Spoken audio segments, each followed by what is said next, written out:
Olá, bem-vindo à Jovem Pan, a nossa TV Jovem Pan News, Diálogo Jovem Pan no ar, começando agora. Uma conversa franca com pessoas que fazem a história do Brasil. E hoje o nosso assunto, as leis trabalhistas. Uma nova realidade nas relações trabalhistas. A pandemia impôs mudanças no dia a dia de empregados e empresas. As negociações coletivas ganharam força enquanto milhares de pessoas perderam o emprego nos últimos meses. Já os invisíveis do mercado tentam sobreviver e precisam ser amparados pelo governo. O futuro do trabalho no Brasil, a vacinação compulsória para funcionários e a terceirização estão entre os nossos assuntos. O nosso convidado é o advogado, especialista e também doutor em Direito do Trabalho pela Universidade de São Paulo, Antônio Galvão Pérez. Doutor Antônio, muito obrigado por atender aqui a Jovem Pan, participar do Diálogo Jovem Pan. Estamos lá no rádio, na TV e também nas nossas plataformas. Obrigado mais uma vez. Bem-vindo. Olá, Thiago Berraich. É um prazer estar aqui na Jovem Pan com essa excelente audiência. Muito obrigado pelo convite. Nós que agradecemos. Bom, o mercado de trabalho sempre é o foco das nossas discussões e também as leis que regem esse mercado. E a pandemia, não é, doutor Antônio, impôs enormes desafios para esse mercado de trabalho. Nesses quase 2 anos de pandemia, o que mais mudou, o que vai mudar, o que a pandemia representa como um divisor de águas nesse mercado de trabalho, principalmente aqui no Brasil? Excelente questão, Berraich. O primeiro ponto, né, foi a necessidade de intervenção do Estado, né? Então, em diversos países, não apenas no Brasil, o Estado teve que intervir no mercado de trabalho para assegurar a manutenção de empregos. Então, isso ocorreu no Brasil com um programa que foi bastante eficaz, criado pela medida provisória 986, né, que permitiu a redução da jornada com redução proporcional do salário ou a suspensão do contrato de trabalho e com uma grande injeção de dinheiro pelo governo federal. Isso foi criado pela medida provisória 986 no ano passado. Depois, esse programa foi confirmado pela Lei 14.020, com pequenas alterações. Neste ano, pela medida provisória 1045, e infelizmente, nós todos sabemos, essa medida provisória não foi convertida em lei, né? Então, houve a inclusão de assuntos estranhos na medida provisória e ela acabou não sendo convertida em lei pelo Senado Federal. Então, esse programa não mais existe, mas se revelou de grande importância, né? Isso ocorreu em vários países e, historicamente, isso já ocorria em outros países em situações de crise, né? Um bom exemplo disso era o Kurzarbeit na Alemanha, né? Então, um programa também que o governo, nessas situações, aporta dinheiro para evitar o desemprego. Isso funcionou no Brasil. Obviamente estamos com uma taxa ainda elevada, né? Mas se não houvesse programas como esse, a crise seria ainda muito maior, tá? Então, uma mudança aqui de paradigma foi a confirmação de que o Estado tem que sim que participar, tem que sim que intervir no mercado de trabalho. Uma outra questão relevante diz respeito a algo que já estava crescendo no mundo todo, né? Que é o chamado padrão ESG, né, de Environment, Social and Governance. Então, a ideia de que as empresas têm que assumir um compromisso ético, né, o chamado capitalismo colaborativo, que é uma preocupação com o meio ambiente, uma preocupação com o social, né? Vários fundos de investimento já defendiam que as empresas por eles controladas deveriam agir dessa forma, né? E diante da pandemia, diante das dificuldades criadas pela pandemia, houve um grande reforço, né, a essa tese de que as empresas têm que ter uma maior preocupação com o social e com o meio ambiente. Então, esse é um aspecto positivo da pandemia, né, no enfrentamento da pandemia, o crescimento do compromisso das empresas com esse chamado capitalismo colaborativo. E há também repercussões práticas, né, no direito do trabalho, especialmente pela deslocalização do trabalho, né? Então, com a pandemia, se acentuou o uso do teletrabalho, né? Isso de uma forma gigantesca, né? Isso tem impactos muito grandes em diversos aspectos da legislação trabalhista. Então, por exemplo, na questão sindical, no nosso modelo sindical, que é um modelo sindical de monopólio, né, um sindicato representa uma determinada categoria e uma determinada base territorial. Sim. Então, há um conceito de base territorial que, no mínimo, é de um município. Isso hoje é irrelevante, né? Se tornou ultrapassado. Alguém pode prestar serviço para a Jovem Pan ou para o meu escritório em qualquer lugar do Brasil. Então, esse critério que é utilizado para a definição do sindicato representativo, ficou ainda mais evidente como está obsoleto. E na questão do teletrabalho, muitas empresas já estão preparadas, na operacionalização desse teletrabalho, já estão preparadas para isso, outras não. E aí há vários impasses no dia a dia, com relação à duração do trabalho, ao controle das horas de trabalho, se ele deve existir, se não deve existir, o direito a eventuais horas extras, porque com a reforma trabalhista em 2017, houve um acréscimo no artigo 62 da CLT das exclusões da duração do trabalho. E uma das exclusões passou a ser o teletrabalho. Isso seja uma grande dúvida na jurisprudência, se essa exclusão é total ou se há uma possibilidade de interpretação. Olha, só é excluído realmente do capítulo da duração do trabalho da CLT, e isso, a consequência prática mais evidente é a ausência do direito a horas extras, quando a atividade realmente não permite o controle de jornada. Outros sustentam não, a exclusão é total, porque agora é uma preocupação mais com as tarefas do que com as horas de trabalho. Então essa é uma polêmica que está sendo colocada e vai demorar um tempo ainda para a jurisprudência fixar o critério prevalecente. Doutor, só acrescentando, nessa questão do teletrabalho, o senhor deu os exemplos de muita gente que pode prestar serviço para lugares remotos. Tem muita gente aqui no Brasil que largou o emprego no Brasil e começou a prestar serviço para empresas que estão fora do Brasil, em Portugal, na Inglaterra, enfim. Agora eu pergunto, a gente andando no dia a dia aqui, no caso, numa cidade como São Paulo, a gente vê que nessa reta final do ano, muitas empresas já retomaram o trabalho presencial. Não todos os dias, como a gente tinha antes da pandemia. O senhor acha que isso veio para ficar ou esse modelo híbrido é o que deve continuar? E aí também as relações de trabalho devem orientar a forma como as empresas devem se comportar? Olha, perfeita colocação. Essa questão da internacionalização do trabalho, no passado, um exemplo disso eram as empresas de teleatendimento ou telemarketing, em que todo um banco de trabalho, era uma expressão que é utilizada, era transferido para um outro país. Então, por exemplo, uma empresa de eletrodoméstico na Inglaterra poderia contratar uma empresa de teleatendimento em um país africano ou na Índia, por exemplo, para atender os seus consumidores. Então, um banco de trabalho era transferido integralmente para outro país, mas nesse país as pessoas trabalhavam presencialmente. Isso agora pode acontecer a partir das casas das pessoas. E tanto brasileiros prestando serviços para empresas estrangeiras, quanto estrangeiros prestando serviços também para empresas brasileiras. Ou brasileiros que estão no exterior e continuam trabalhando normalmente para os seus empregadores que estão no Brasil. Então, é uma revolução que ocorre nos paradigmas do direito do trabalho, uma evolução paradigmática, que vai desafiar novas soluções. Precisamos enfrentar essa deslocalização do trabalho. Essa questão do regime híbrido, ela realmente veio para ficar. E aí nós temos um problema. No modelo que está previsto na CLT, ele não contempla exatamente a hipótese do trabalho híbrido. Então, ele coloca como regra a questão da possibilidade de teletrabalho e diz que o eventual comparecimento do trabalhador ao estabelecimento do seu empregador não descaracteriza o teletrabalho. E, como eu mencionei, no artigo 62 da CLT, diz que o empregado em teletrabalho está excluído do capítulo duração do trabalho. E aí surge um problema. E no regime híbrido, em que o empregador exige o trabalho presencial em alguns dias de semana e permite o teletrabalho em outros. Como é que fica essa questão do controle da jornada?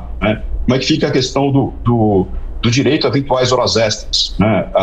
Então, há um grande problema por não haver uma regra clara com relação a isso. A melhor solução para esse impasse nesse momento, enquanto não houver uma alteração legislativa para trazer maior segurança jurídica para as partes, é a negociação coletiva.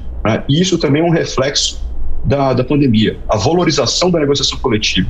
Surgiram tantas questões que não eram esperadas que o sindicato ganhou uma grande importância na negociação de regras específicas com as empresas, ou negociação de regras entre os sindicatos profissionais e patronais para resolver esses impasses. Então, uma outra consequência da pandemia é a valorização da negociação coletiva. E, infelizmente, nós estamos ainda num modelo muito ultrapassado de organização sindical, né, que cria muitas amarras para uma negociação mais ampla e mais efetiva.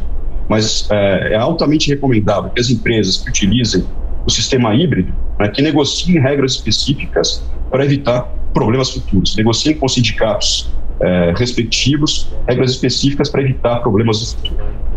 Doutor Antônio Galvão Pérez, participando aqui do Diálogo Jovem Pan, o senhor fala sobre os sindicatos, né? Eu sei que o senhor tem muita experiência nessa questão de leis de sindicatos aqui no país, mas por causa das questões políticas que a gente vive aqui no Brasil, foi muito politizada essa questão dos sindicatos, a ligação com partidos políticos. Eu pergunto, será que é possível tentar tirar um pouco essa questão política dos sindicatos? Porque existem categorias que os sindicatos são totalmente tomados pela questão política e aí o interesse dos trabalhadores fica em segundo plano. De que maneira é possível arbitrar tudo isso e o que é possível mudar nessa legislação sindical aqui no Brasil, na sua opinião, doutor? Olha, o nosso modelo é um modelo ainda adotado no Brasil, muito embora a Constituição diga que a liberdade sindical, ela se contradiz porque é uma liberdade sindical com limites. Então, não existe liberdade cerceada, né? É uma contradição. Esse nosso modelo, que persiste ainda na Constituição Federal, ele vem da década de 40 e é um modelo de cooptação, dos sindicatos para evitar o conflito. Então, é uma negação do conflito. O Estado tenta conter o conflito na sua origem nesse modelo de cooptação. Então, é um modelo de monopólio. Não há possibilidade de concorrência entre os sindicatos. Um único sindicato representa os trabalhadores daquela categoria ou da categoria profissional, daquela categoria econômica, tá? E não há possibilidade de concorrência entre os sindicatos. Então, os trabalhadores que não estiverem satisfeitos com aquela representação, eles têm que concorrer para tentar assumir a direção daquele sindicato. Eles não podem simplesmente criar um outro sindicato e se vincular a esse outro sindicato, né? Em 2019, o governo federal criou um grupo que se chama Grupo de Altos Estudos do Trabalho, né, para pensar o mercado de trabalho, para propor mudanças para esse mercado de trabalho. Esse grupo é dividido em 4 subgrupos. Um grupo que se dedica à segurança jurídica no trabalho, outro grupo que se dedica às intersecções entre direito previdenciário e direito do trabalho, um grupo que se dedica à economia do trabalho e um grupo do qual eu faço parte que se dedica à questão da liberdade sindical. Esse grupo é coordenado pelo professor Hélio Zilberstein, né, e há vários integrantes de diversas formações. Então, há negociadores, há advogados, economistas. Então, a ideia foi olhar para o mercado de trabalho, né, olhar para o nosso modelo sindical, olhar para o modelo sindical de outros países. Aí fizemos não apenas estudo de livros e de jurisprudência, mas fizemos pesquisas também diretamente a professores estrangeiros para entender quais são, na prática, os problemas que acontecem em outros países, para tentar enxergar um modelo que se ajuste ao modelo brasileiro e um modelo que esteja adequado aos critérios da Convenção número 87 do OIT, que é a convenção que defende a liberdade sindical. Então, essa é uma convenção da OIT que integra um dos 4 temas que a OIT entende que ele tem de ser um direito fundamental do trabalho. E o Brasil não respeita isso que a própria OIT, em 98, declarou como direito fundamental do trabalho. Então, no nosso modelo constitucional não há liberdade sindical, então não podemos ratificar essa convenção. O que nós estamos propondo é um modelo democrático, né? Um modelo em que vamos aliar a representação com a representatividade. Então, hoje os sindicatos têm representação, uma representação imposta pela lei. Nós queremos aliar a representatividade, ou seja, eles efetivamente estarão representando os interesses dos trabalhadores ou dos empregadores, conforme o lado que estejam, né?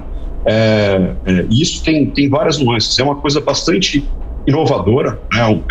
E é até interessante notar, né, que esse relatório foi publicado agora na segunda-feira em uma reunião do Conselho Nacional do Trabalho e já está gerando muita polêmica, né? Porque as pessoas estão olhando para o novo modelo, como diz o professor Hélio, né, com os óculos do passado.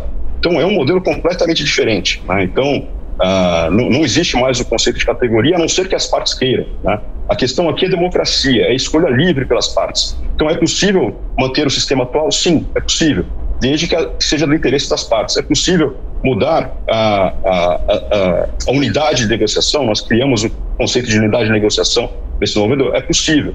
Então, a ideia aqui é defender a liberdade, defender a democracia.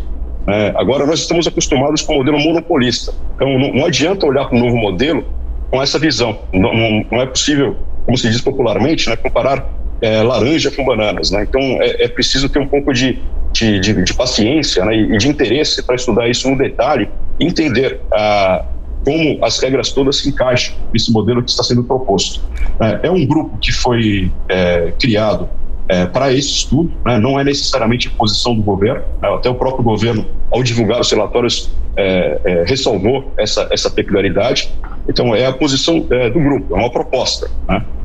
Isso pode ou não ser enviado ao Congresso, pode, mas o debate está colocado, né? Precisamos enfrentar essa dificuldade que o Brasil tem de não respeitar a Comissão 87 da OIT, de não ter um modelo democrático de organização sindical, e há uma proposta feita pelo nosso grupo.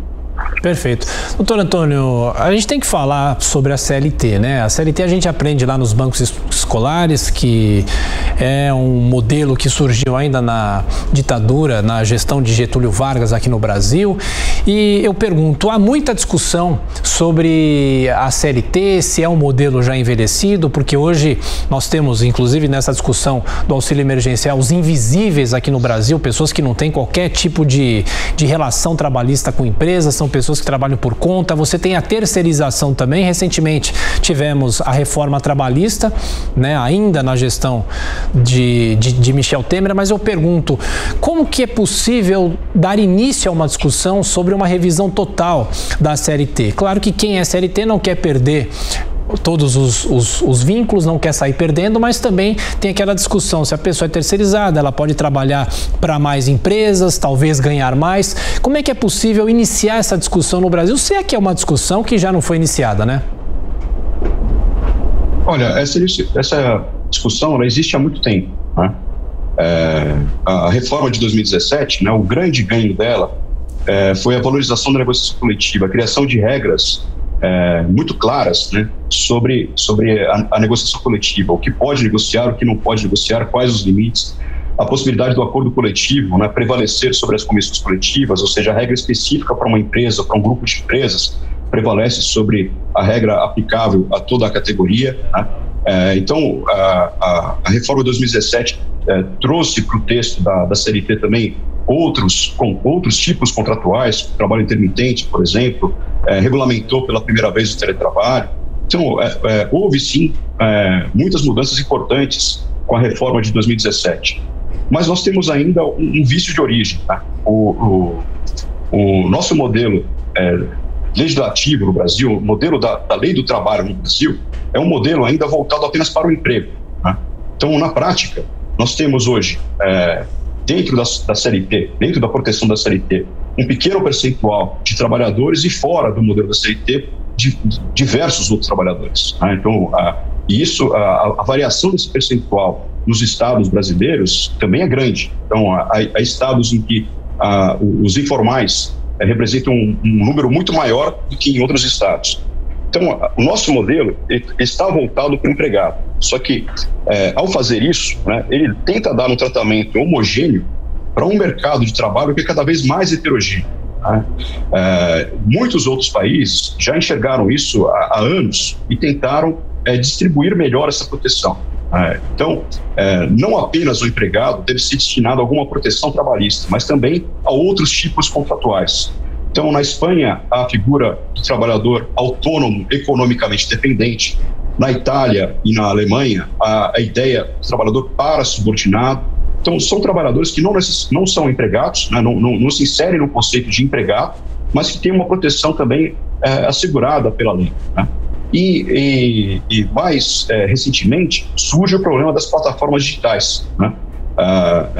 Que torna essa necessidade de extensão da proteção, obviamente não pode ser a mesma proteção, tem que ser uma proteção adaptada a essa nova realidade, para que esses trabalhadores tenham também alguma proteção nessa relação com o seu tomador de serviço. Isso não existe ainda no Brasil.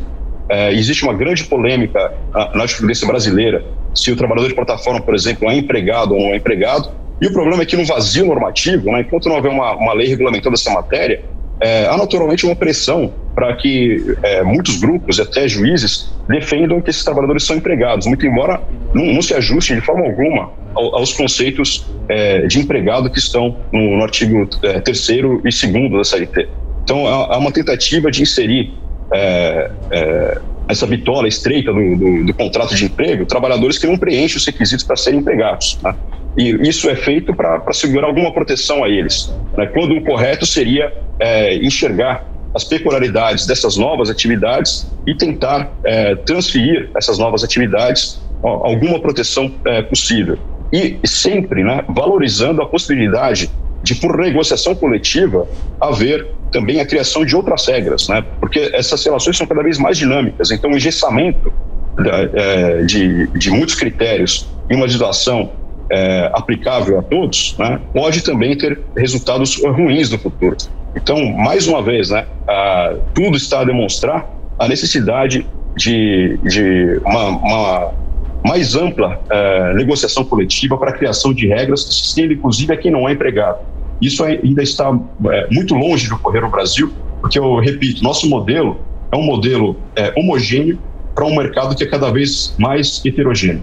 Sem dúvida. Doutor Antônio Galvão Pérez, agora jogando uma pimenta aqui, uma polêmica na discussão sobre as questões trabalhistas. A gente começou a nossa conversa falando sobre o que a pandemia mudou e vai mudar ainda mais nas relações de trabalho.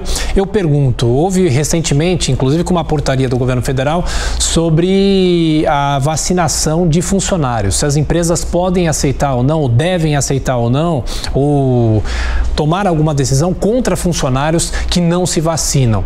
Obviamente, não sei se existe lei trabalhista já efetivada que trata sobre esse assunto, não sei se outras doenças antes do próprio coronavírus, mas o que o senhor acha que deve ser feito? A empresa tem o direito de não aceitar funcionários que rejeitam a vacinação? Claro que tem também questões de saúde, de funcionários que não podem se vacinar, enfim. Como que essa questão deve ser tratada nesse momento? Olha, mais um aspecto bastante polêmico, né? E há autores defendendo os dois lados da moeda, que é tanto a possibilidade do empregador exigir a vacinação quanto a impossibilidade dessa exigência, né? Então, cito, por exemplo, um magistrado bastante renomado, Otávio Calvé, que defende a impossibilidade de exigência dessa vacinação e a possibilidade de demissão do empregado caso se recuse a se vacinar.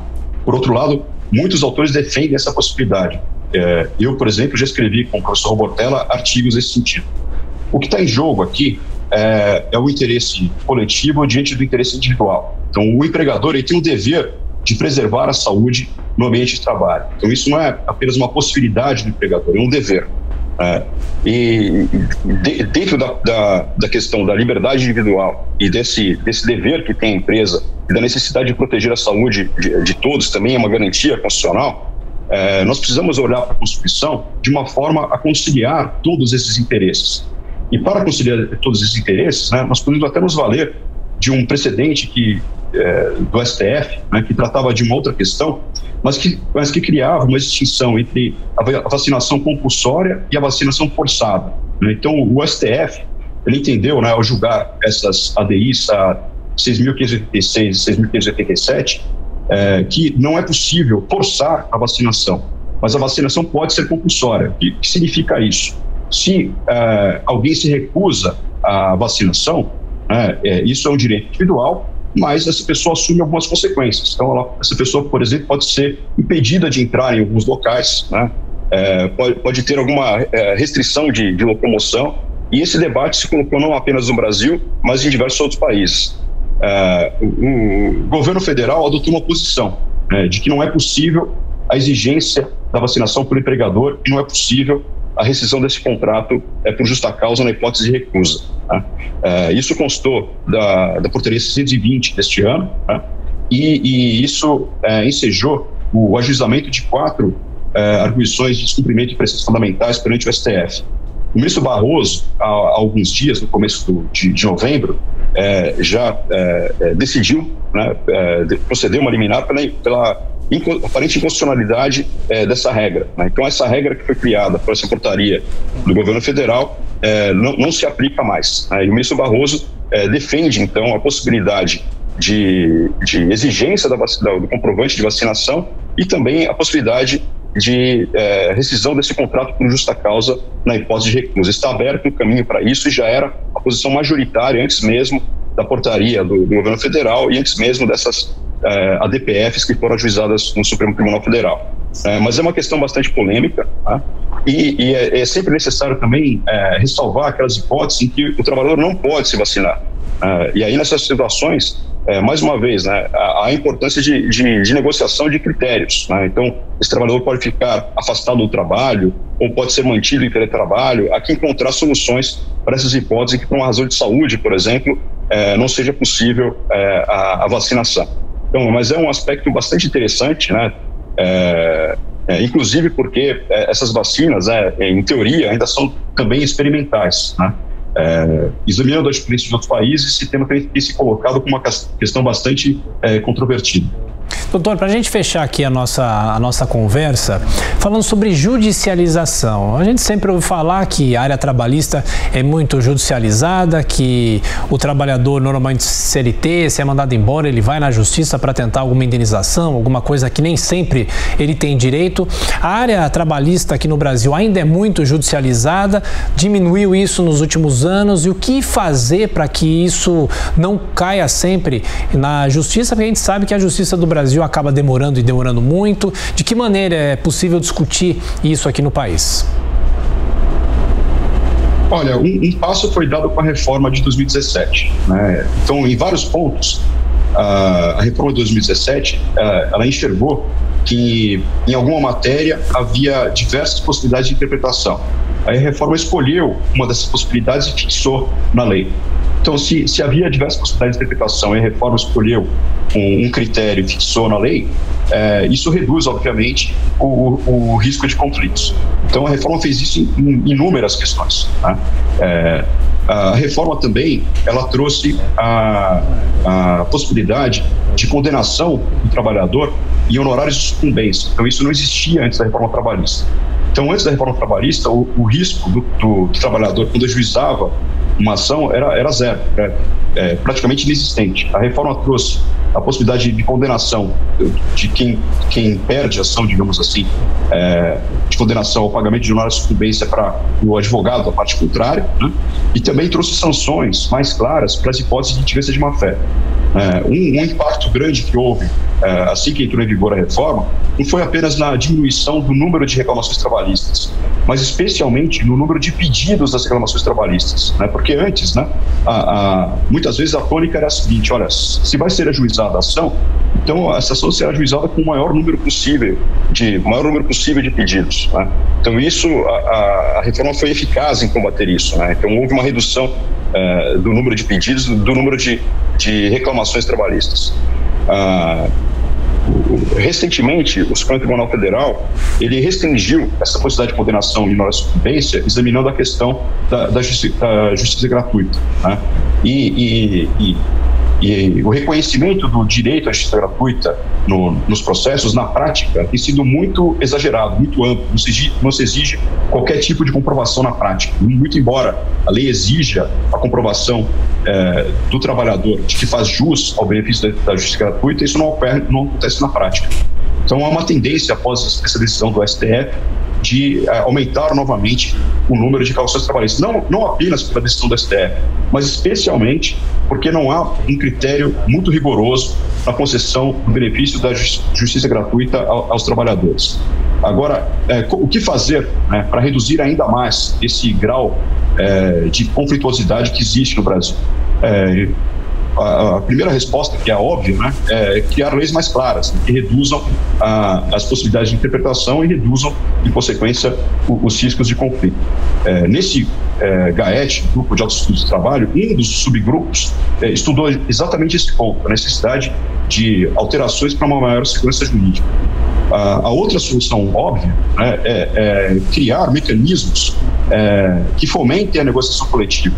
Então, a partir do momento em que há uma possibilidade de negociação mais ampla de negociação coletiva, de regras mais claras com os representantes legítimos dos trabalhadores, né, há uma tendência à redução dessa conflituosidade. No nosso modelo, inclusive, né, mas isso é difícil de explicar rapidamente numa entrevista, há